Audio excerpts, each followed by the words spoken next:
real quick. All right, I got the ghetto rig phone going. That's how I do my live streams off the phone to show people that it ain't no excuses. You can just do it. All right, let me make sure we live before I do anything. No, make sure we rolling. Let me know if the audio is good or anything. This is kind of like a one of those podcasts or streams that like I just set up on my phone.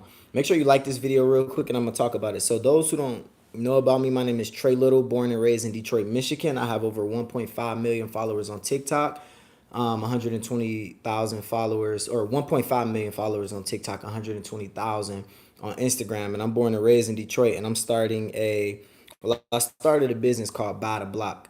And it's all about buying the neighborhood that I grew up in Detroit, and I'm doing it with the help of the community. I'm not doing it as a traditional developer who made a lot of money going in and investing, right? I did it, and I'm doing it with the people. I own 5 pieces of property, and I'm doing a TED Talk, and I travel and speak about what I do here in Detroit. So enough about me. Make sure you like this video. So this article came out by Wallet Hub, and it said 2023's most and least stressed cities in America. I'm about to read off the top 10, which is crazy because my city ranked number two. Number two, excuse my hair because I'm stressed. Look at that. I've been working all day. Hair is real nappy, right? So if you know how to do hair, hit me up. Ohio ranked number one. Detroit ranked number two. And it says work stress. Like I said, I got the ghetto rig. I wish I could post a picture here, but it says work stress is 50, right? Financial stress is 2, family stress is 29, and health and safety. So it's really about work stress. It looked like people are stressed out about the jobs. Family stress is high, and financial stress seemed to rank lower. And then you got number 3, Baltimore, number 4, Birmingham, and then you got 5, Philadelphia. And so those are the top 5. So I was surprised to see this because I'm like, dang, right? Like the people who live here, we got a lot of pride in Detroit. We love our city. Like anybody talk bad about our city, like we defend it. And I'm one of them people who defend Detroit because born and raised here in the city taught me everything I know. And Detroit is a very grind hard city. In order to survive here, you gotta know how to hustle. You gotta know how to protect yourself. You gotta know how to navigate the streets in some way.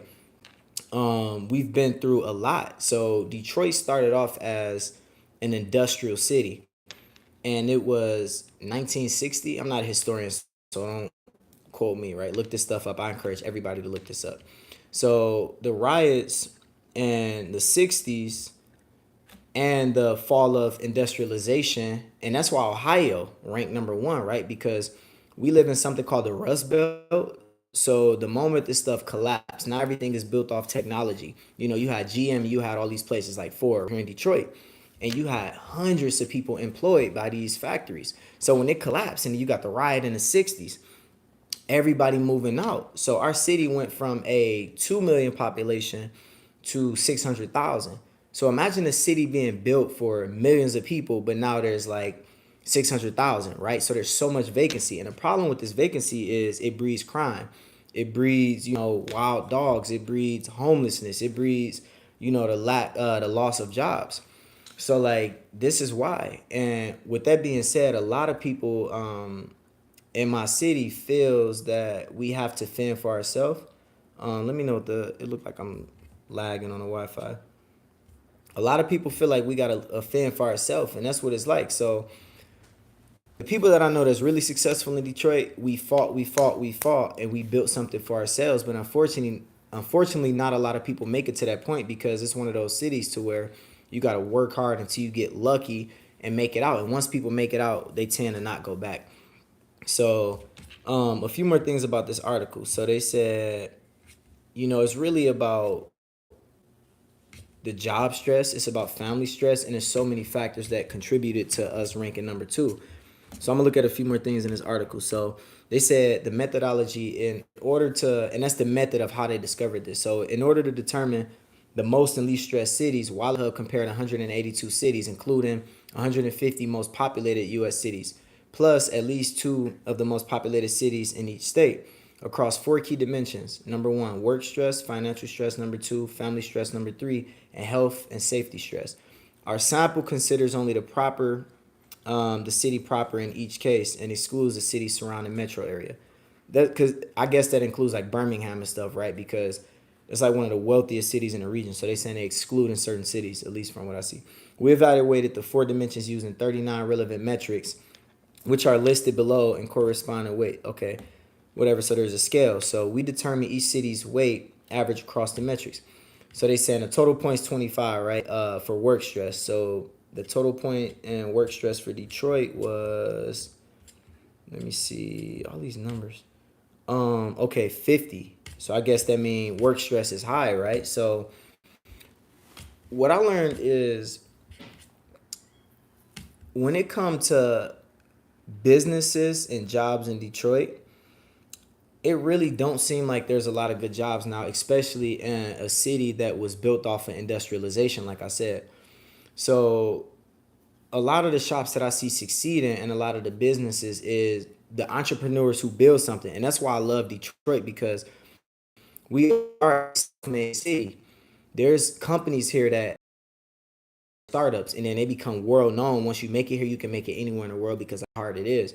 So there's a strip in Detroit where it's a lot of black owned businesses and they do really well. It's like it's booming. They got a high clientele. You think about companies like Carhartt or Detroit versus everybody, or you think about, Detroit being a solar, you think about a lot of these starter companies. When they get on their feet, they really start booming and people really support them. You think about the artists that blew up here. So a lot of the companies and businesses that I see thrive here the most are the startups and entrepreneurs who go out and start businesses and hire people in the community. Because places like the Burger King, McDonald's, and all that, they don't really cater to the people here, right? Like even when you talk about safety, it's like, okay, they're trying to do this cookie cutter mold that they try to do with every other city around the country. So when people work here, I don't know, our city tends to do better when people start businesses and employ the people around. So like that's what I've seen work. So my hope is that I see more people doing that who are entrepreneurs and not just leaving the city but building businesses here and employing people in the neighborhoods and really doing that, to where people can learn these trades, right? So there's a company that I personally seen called Life Remodel, right? They are based out of the hood that I grew up in on the west side. It's Dexter. And they got a Jets franchise in there. And they got these other companies that's in there that's teaching kids trades. They teaching students different technology. So as they get older, like they can have experience in the work field and learn how to, fill out resumes and apply for jobs, right? To where when they're of working age, they're already set up. So it's companies like that, but it can't just be, a few people. It got to be a lot more be a lot more people encouraged to start these businesses and join together and promote it more. So that's one of the things I'm working on, right? I'm working on buying a block that I grew up on, and we starting with houses and eventually trying to bring businesses in.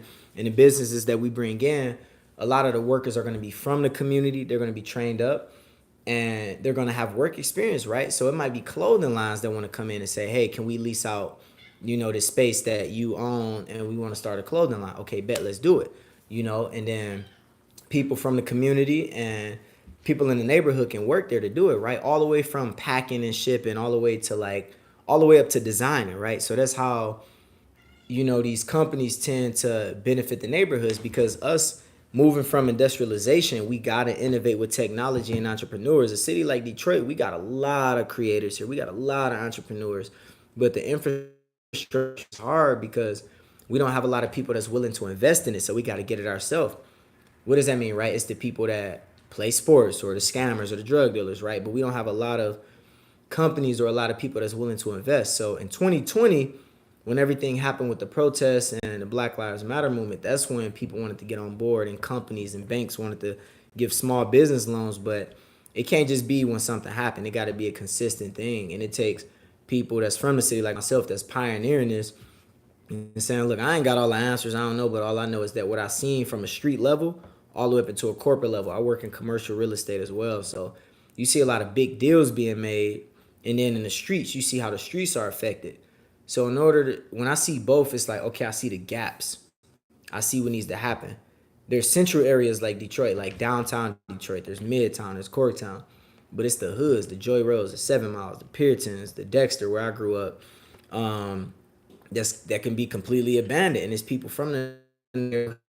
When I finally make it out, when the grandmas and all that and the uncles and the church folks, they're like, look, they'll stay there. But usually when they get an opportunity to do something, people tend to leave. and they got to do what they got to do. But it's the people with the resources, the energy that's gonna say, you know what, even if I leave, I'm gonna build something while I'm here. I can't promise that I'm gonna be in Detroit for the rest of my life, but it takes people that's like willing to build it up. And that doesn't mean it's something against the people that leave, right? I know people who leave and they still rep the city or they don't want nothing to do with the city, whatever. But people like me, right? I'm building it with the people while I'm here versus like getting rich, right, somewhere else and then trying to bring it back because you so far gone that the people in the city like, hey, he can't relate to us. So it all comes down to like, for example, when I go to apply for insurance or when I apply for something when it comes to my investment project, people are so far removed and they try to apply stuff to the because the suburbs of Detroit can be very wealthy. $1 million houses, right? That's cheap in Cali. $1 million houses in Detroit, that's a lot, right? $2 million houses. These neighborhoods will employ the same people to go work in Detroit, and those people are so far removed that it just doesn't help the city. Like when I apply for stuff, they'll say stuff like, no pit bulls, no squatters, no this and that. And I'm like, well, I never plan on how you get what I'm saying? It's like they don't have the sensitivity to know how to approach these areas and help the people that's developing these areas. And also with some, somebody like me, developers will say this is a risk and we don't want to invest in this until the neighborhood get better. So it's so many gaps, right? So it'll take another video for another time. But number one, like I said, the solution is entrepreneurs building businesses here and employing family, right? Family businesses, community, to where people care about their environment because they live in the neighborhood, right? That's their home, that's their place, so they'll care about it. Number three is like awareness. It's gonna take a while before we can get back to a strong economy in Detroit because you're talking 600,000 people and our city was built for 2 million.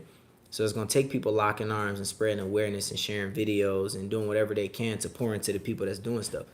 Like I said, there's a lot of people I know that's doing big stuff in the city of Detroit, and it takes people locking arms and also us getting the funding and the support that we need to continue to build these businesses and renovate these houses and building community and density in these areas. So like I said, if you got any questions about, just the city of Detroit in general, is it a place that you would live and all that stuff, right? Or any questions about me and the project that I'm doing, buying my childhood block in Detroit, you can drop that in the comments below. I'll be looking through it. As always, make sure you like this video and peace.